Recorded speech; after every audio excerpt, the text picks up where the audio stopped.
చదువు. సమయం ఎంతో విలువైనది. ఏ సమయంలో చేయవలసిన పని అదే సమయంలో చేయాలి, లేకుంటే అదృష్టం చేజారవచ్చు. అనిత 5వ తరగతి చదువుతుంది. చక్కగా చదువుతుంది, చక్కగా పాడుతుంది, కానీ ఆమెకు కొంచెం నిర్లక్ష్యం ఎక్కువ.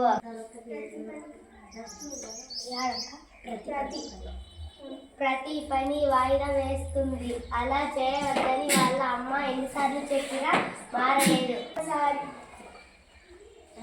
ఒకసారి వాళ్ళ ఊరిలో జరిగిన పాటల పోటీల్లో మొదటి బహుమతి గెలుచుకుంది. సమయం ఎంతో విలువైనది.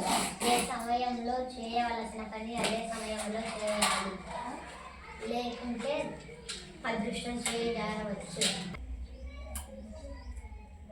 అనిత 5వ తరగతి చదువుతుంది. చాలా తెలివైన అమ్మాయి, చక్కగా చదువుతుంది,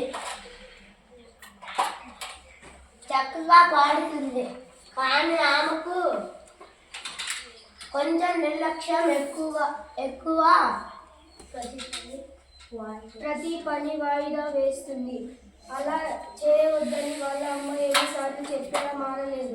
ఒకసారి వాళ్ళ ఊరిలో జరిగిన పాటల పోటీలో మొదటి బహుమతి గెలుచుకుంది. Okay, very good. అందరూ చాలా బాగా చదివారు. చప్పట్లు.